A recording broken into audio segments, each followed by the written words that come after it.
PR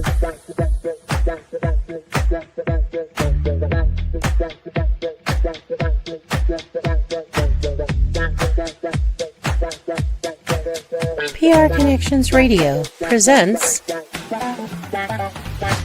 This episode of We Have the Power is brought to you by Classy Communications, PR, and Advertising. Classy Communications provides public relations and marketing solutions for businesses, professionals, and nonprofit organizations. They can deliver the true meaning of your business with press releases, social media marketing, web development, email marketing, book publishing, and much more. Wherever your potential clients are, they can help you connect with them. Visit classycommunications.net to learn more about their suite of services that can help your business stand out from the rest. Classy Communications is your solution for business success. Well, welcome to another segment of We Have the Power. Today, you are going to want to stay tuned after this important message in just a second, because I'm going to tell you about a dozen things that you should have in your car, bright ideas and necessary items that will keep you safe and make things much easier in your car, especially if you have kids, right after this important message. I'll be right back. It has been said that young people are the future of any country or any world. I believe that's true, and if you do, then together we know that we must invest in our young people. One of the best ways we can invest in them is by obtaining the booklets from the drugfreeworld.org Truth About Drugs campaign. The booklets, especially on marijuana, come in English, of course. This is something that is out there and is talked about a lot in the media, but it also comes in Spanish. And then there is a book that is a compilation book. And this one is very important because it covers things like alcohol abuse, ecstasy. We know that cocaine, crystal meth are things that are dangerous. Inhalants can be abused. And also heroin, LSD, and even prescription drugs. So it's very important to get these booklets that give information about what these drugs and what alcohol abuse will do. They don't say don't take them, which oftentimes turns young people off. They tell everyone who reads these booklets what this kind of activity will do. And in that way, we're investing in our young people and investing in the future of our country and this world. Just go to drugfreeworld.org and get these free booklets right away.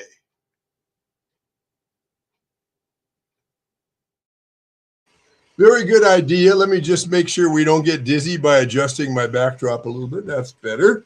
My name is Brian Gardner, host of We Have the Power.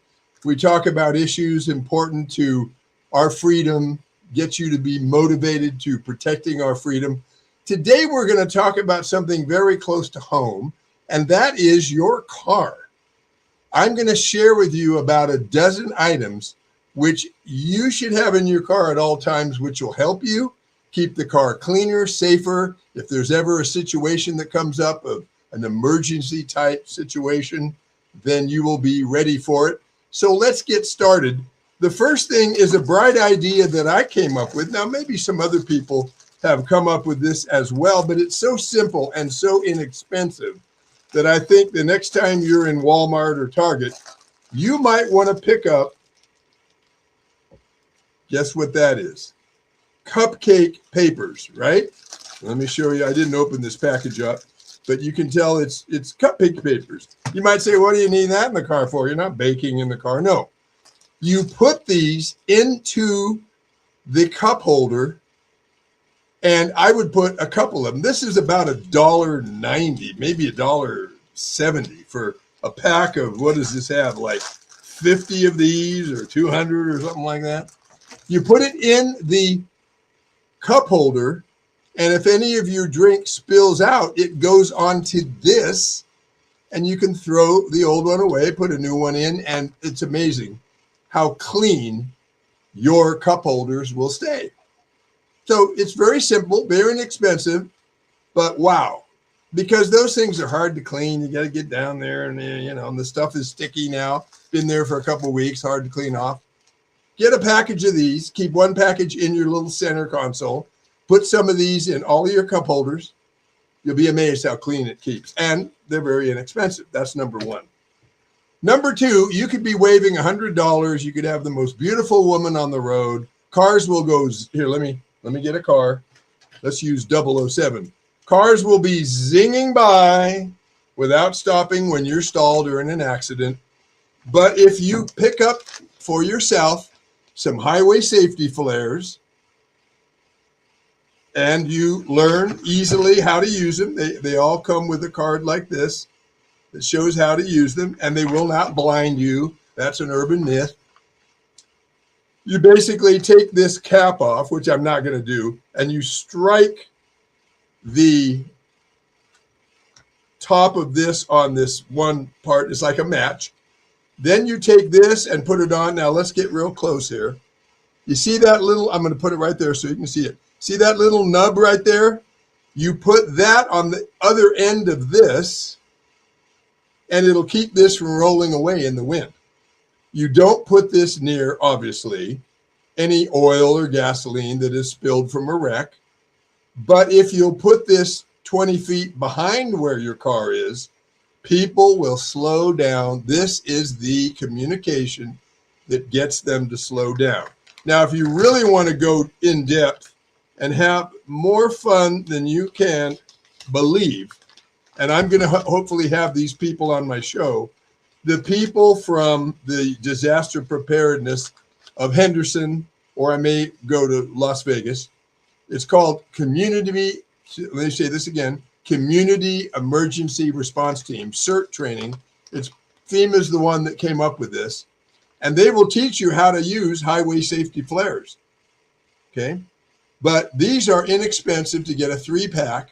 Many times, as a good Samaritan, if somebody's stuck and they have a little tiny light and they're trying to get cars or not running into them, I would give them a flare. Say, get this out on the road. And they go, wow, thank you very much.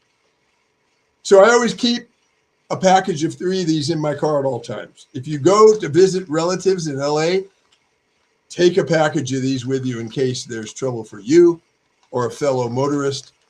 It is the signal that will get people to slow down. The next thing may seem kind of simple, but having a good flashlight with fresh batteries or a rechargeable flashlight, whatever you prefer, is extremely important because they're very bright. You can see how bright that is.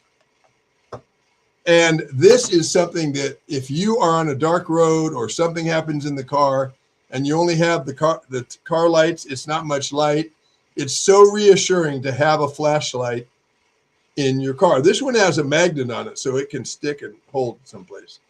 But just get a good quality flashlight. Check the batteries every few months. Make sure they're not oozing goo or anything. But that's really important because you feel so much better when you have a flashlight with you. The next item is, and you know, we drive our cars thousands of times and nothing happens. The one time the car gets a flat or breaks down and it's a hot day in Las Vegas, 117, you want to have a small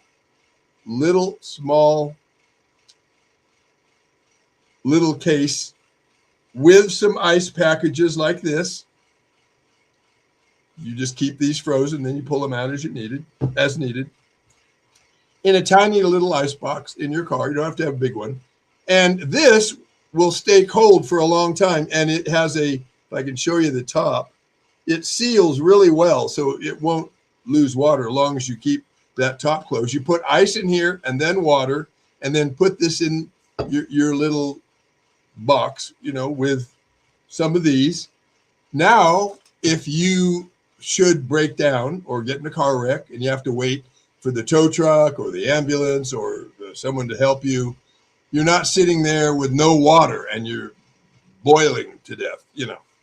Very important to always carry water. Every time I go out of the house, I have a small thermos box with me. Don't have to have a huge one. I have food bars in there in case I get stuck for a long time. I have water with partial ice in it. This is a really good brand. This has very low sugar. You buy the normal ones of these, something like this size, it has like 25 grams of sugar. This has 10, I believe. And this is good because it's small. It can go in your little cooler. Another good thing to have, whether you're stranded or not, always have some sunblock with you. Because if you have to stand out of your car because it's not safe to sit in and you have short sleeves, you don't want to be out there without sunblock, especially I'm talking about Las Vegas or anywhere else in the summer. Okay? These are all important things. Now, most of these items like this will fit with the ice pack in a small cooler.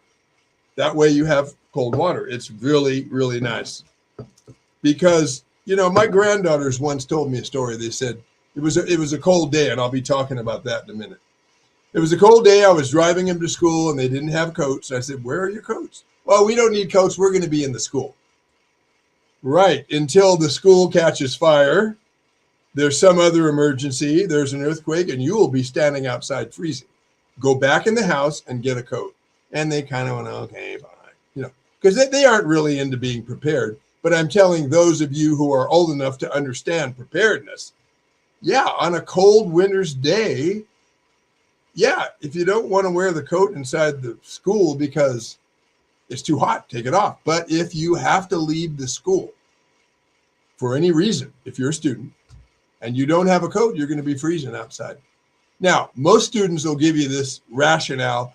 Well, I've gone to school every day this year, Grandpa, and I've never once had to stand outside of the school. Right. That's probably true. The way it works, the one day that you go, oh, I'm not going to bring a coat, it's too much to carry. That's the day the school will have a drill or a fire or a nutcase who's trying to shoot people or an earthquake or something else, electrical fire, and you'll have to be outside. You've got to be prepared. I carry 2 CERT, Community Emergency Response Team, backpacks in my car at all times. And I have, let's go over this again, highway flares. I have a good flashlight.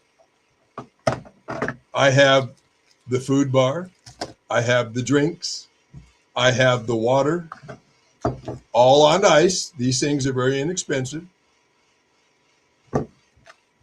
Sunblock. What else do you need?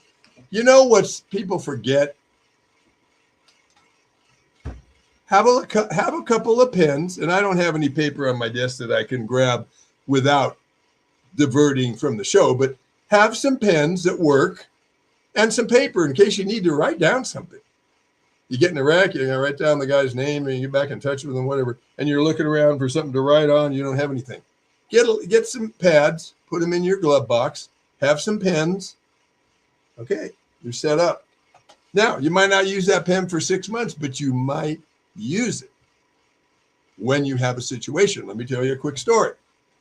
I was carrying these. I went through the training 3 times, twice in Northern California, the Community Emergency Response Team training twice, and once here. When I was in Northern California, I had been, keeping those emergency kits in my car, in my Ford Taurus, in the trunk. I was coming home on a very dangerous, windy road to Calistoga from Santa Rosa area.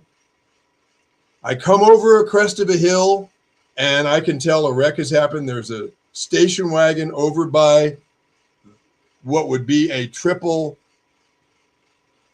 downslope to the river, and a truck parked there that was damaged. So I pulled over, popped my trunk, and boy, was it nice to have that emergency kit.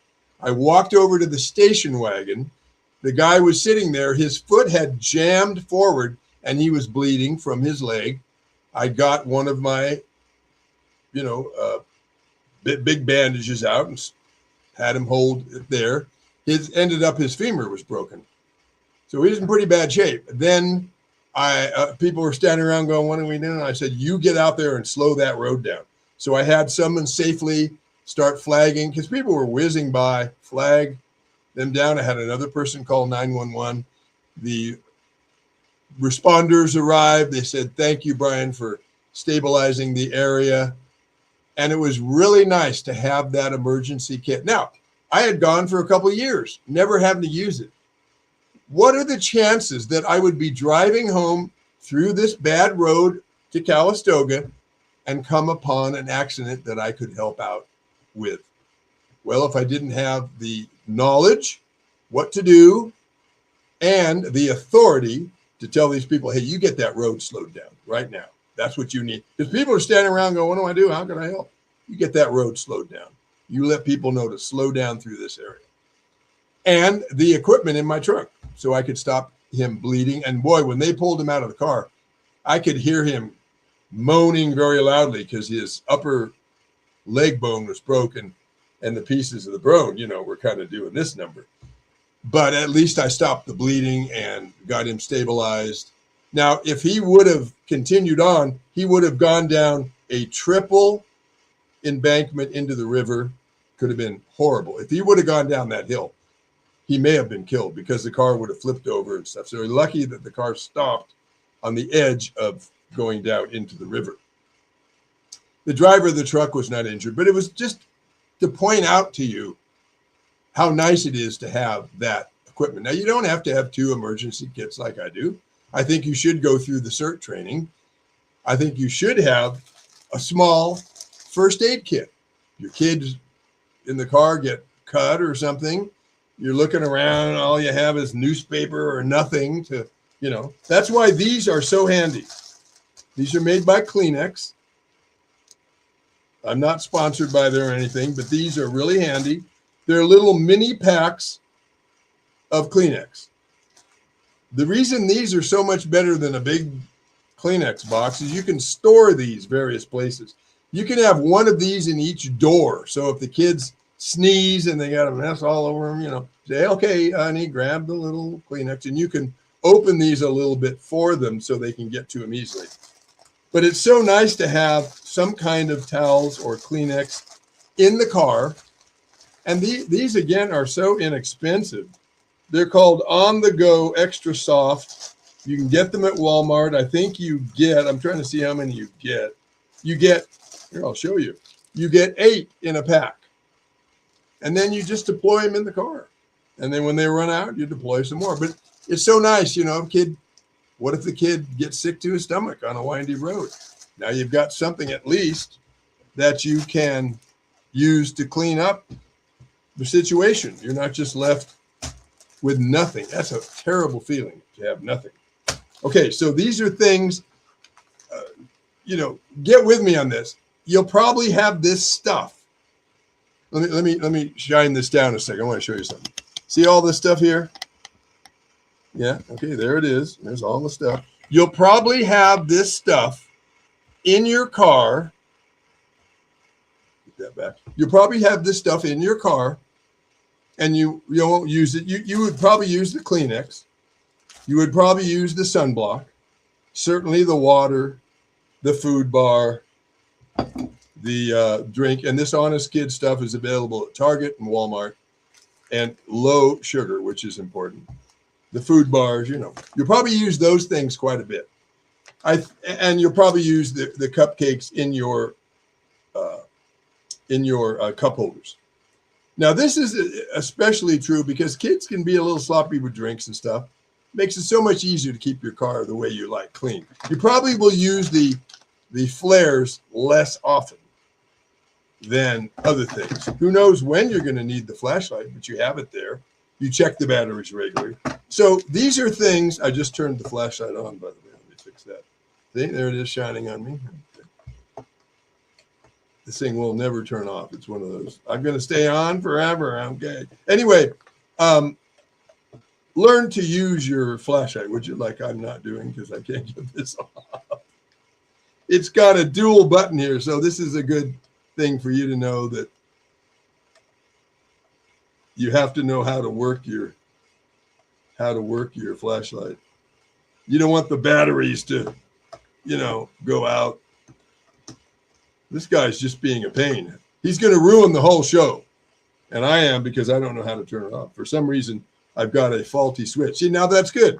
This is good. This came up because you want to check your flashlight to make sure you know how it works so that you can manipulate it as needed. There we go. I got it. I just kept pushing the buttons. Well, it's good to know that. Now, there's a couple other things. I have a friend, and I've heard this story before. This is a good one to go over. Just straighten this up a little bit more. A good thing to go over. People are sometimes afraid to wear a seatbelt because they're afraid of drowning, or they can't get out of the car and the car's on fire. I think if you take it upon yourself to Google what percentage of cars are involved in water immersion or fire, it's much less than what you're going to experience. And I'm going to use the fruit and the food bar for a minute. You're traveling along, the car is the box and you are the food bar in this demonstration. When this box or this car hits a solid object and you don't have a seatbelt on, okay, whatever speed you're going, people forget this. Whatever speed you are going, here you are going to hit whatever's in front of you at the speed you're going. Let's say you're going 45 miles an hour. Somebody hits their brakes because somebody's turning right or left or who knows what, and you slam into the back of that car at 45 miles an hour. People always forget this. They go, oh yeah, it's fine. No, you are going 45 miles an hour as well.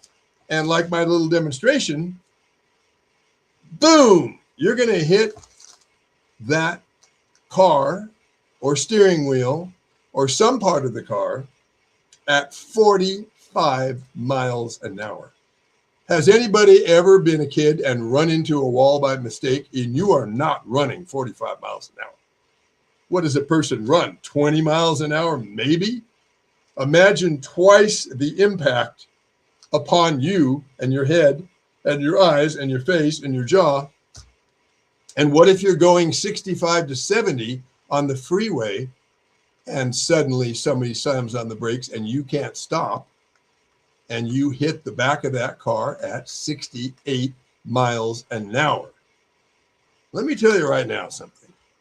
You do not want to hit the steering wheel at 65 miles an hour. I know there are airbags. Still, what if the airbag doesn't deploy for some reason? That seat belt keeps you from going forward into anything in the car. Now, for those people that are afraid of using a seat belt because of fire or water immersion, you can get, I think it's from Amazon, but you could probably find it anywhere. You can get a device. I'm going to use a letter opener just so I have something. But you can get a device that will cut the seatbelt, and you can store that wherever you can reach it easily. So you can cut that seatbelt if you need to. And if you feel squeamish, even if you wear a seatbelt and you're still kind of worried about, hey, I want to be able to, if this part of the seatbelt gets damaged, I want to be able to get out of the car.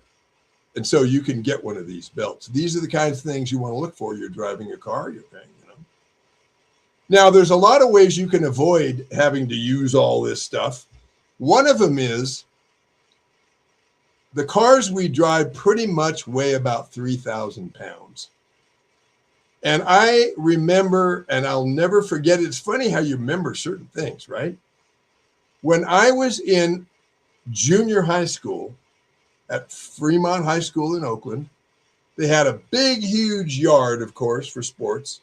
They cleared it all out, and they had a highway patrol officer at the other end of this huge lot. And I don't have a police car, but let's pretend this is a police car.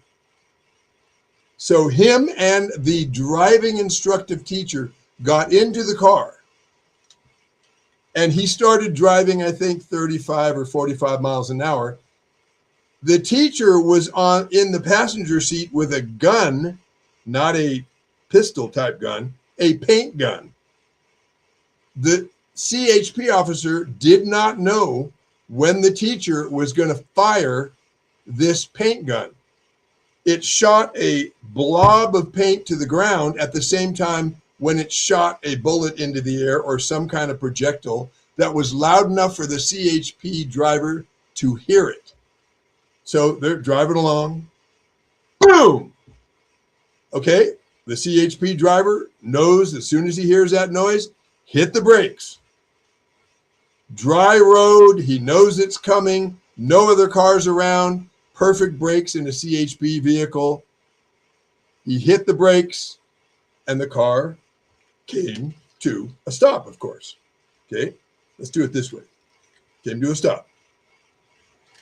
We proceeded to, and the teacher got out of the car and led us back. We started walking back this way. So here's the CHP car, if it was a CHP car. Sorry, this way.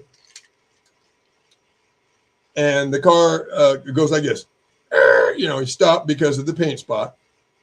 Okay, so from this position here, we started walking back to find the paint spot. Where was the bang? Where was the paint spot? Let's see how long it took a perfect brake CHP car with a professional driver, knowing it was coming. How far back was the paint spot from where the car stopped? We had our eyes wide open. We kept walking. We do it this way. We kept walking and walking and walking and walking and walking. Finally, we found the paint spot, a couple of 100 feet back of where the car was now sitting. And it was a graphic demonstration of just how long it takes to make these cars stop on a perfect road with perfect brakes. Let's take the mom who's distracted because the kids are talking, or somebody. Let me show you with two cars, and I'll use smaller ones this time. I think it's good to have little demonstrations like this. So here's two people on the road, and this guy's way too close to that one, right? This guy's going to run into that one. You got to be back further on the freeway, right? Okay. You've got to leave plenty of room. A car length for every 10 miles you're traveling. That way you have a chance of stopping. You won't need to worry whether you have a seatbelt on or not. But if you tailgate and that person in front of you stops suddenly and you crash into them, then you're going to have problems. Your car is going to be out of commission. You might injure yourself, might injure the occupants of the other car. If you kill somebody, you got a lot. I mean, it's just a mess. So just stay back. Remember that. And I'll tell you what I do, and this works great. If somebody says I shouldn't do it, too bad. I haven't been rear-ended. If somebody is tailgating me, I put on my four-way flashers for an instant. Blink, blink, blink. And they either think I'm an old guy driving slow or I'm crazy or whatever, but they end up going around me. And I get rid of them. I get them off my tail. So you can try that. And now someone might say, oh, it's illegal to put your four-way flashers on the freeway. Well, I'm sorry. I'm not going to have somebody tailgating me 3 feet behind my bumper at 65 miles an hour. They should know better. But what happens is they see those flashers. Let me do it like this. They see those flashers and they go around me, or they back off. If they're a nice person, they do back off. You don't want people to be tailgating you. It's really good. Another thing you can do, if I could go all the way around here, is to keep your eyes moving when you're driving. Don't just get fixated looking forward. You look forward, you look to the left, you look to the right, who's around me, who's close to me in the back. Keep your eyes rotating, and you'll keep people away from you that are trouble. Some people are drunk, some people are on drugs, some people are agitated, some people are mean drivers. You do not want them near you. The ideal situation, I'll use this car again. The ideal situation is to be driving along with nobody really around you. Okay? That means you have time to stop if something happens. You also will not be rear-ended by somebody if you have to stop. And the final thing I want to say, look down the road a little bit. You can oftentimes, if the road curves, you can see way down the road. See if the taillights are coming on way down there. Maybe there's an accident. You can start braking early and save yourself a collision. It's called defensive driving. It is the way that I have not gotten into a wreck, and I've been here 7 years. Defensive driving. I always know who's around me. What are they doing? What are they about to do? If somebody is like, I'm going to use two different size cars.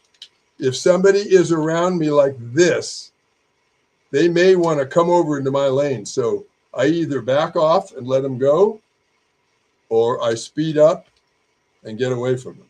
But if somebody's sitting right there, you got to keep an eye on, because they're going to come right over without looking oftentimes, and they'll crash right into you.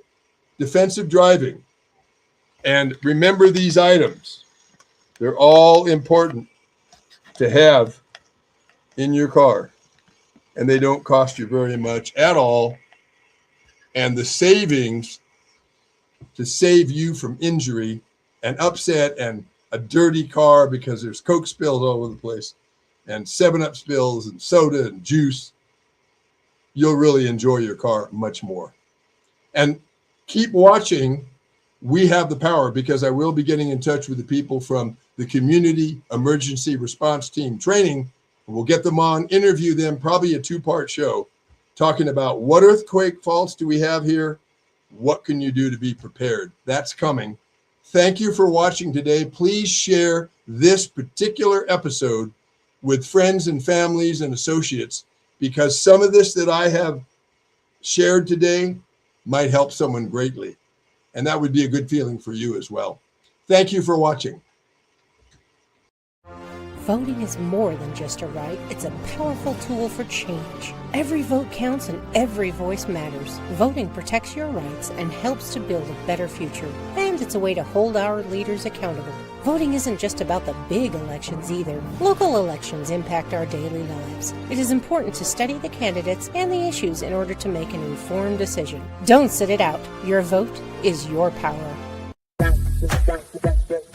PR Connections Radio thanks you for watching this podcast. Check out more episodes of this show and our others at prconnectionsradio.com.